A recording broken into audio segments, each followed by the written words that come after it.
l'un des tout meilleurs joueurs de Première Ligue et même d'Europe. En tout cas, c'est une vraie option et plus qu'intéressante là qu'on va apprécier et qui servira sans doute à un moment donné durant ce mondial à venir. Hein. Vitinha indéboulonnable à ce poste. Voilà, attention, faut pas s'énerver, c'est un match amical, attention à pas risquer des choses qui peuvent impacter le mondial, hein, parce que c'est possible derrière. Allez, ça, ouais, bah voilà, attention. Qu'est-ce que je venais de dire?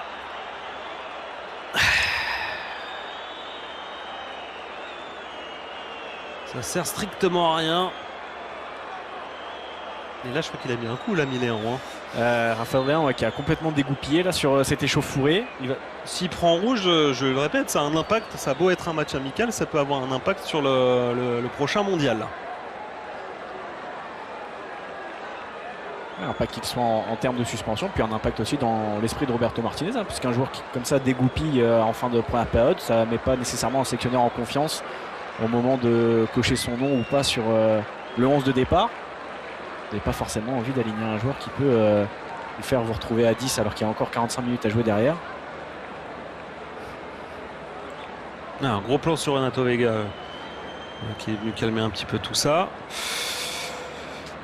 Voilà, il va y avoir de l'assistance vidéo et on va, je pense, distribuer. Je vois pas comment il peut échapper au carton rouge à part s'il y a eu une commedia dell'arte, mais j'ai la sensation qu'il y a eu quand même un coup distribué malheureusement par le joueur du Milan.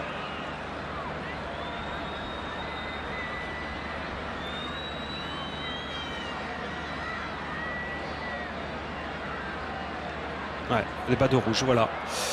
Voilà. Roman qui est exclu et Raphaël Léon qui est exclu également.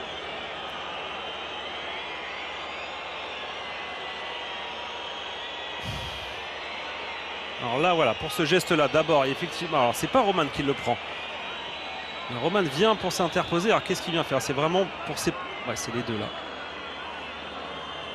Est-ce qu'il échange des coups de la part des deux?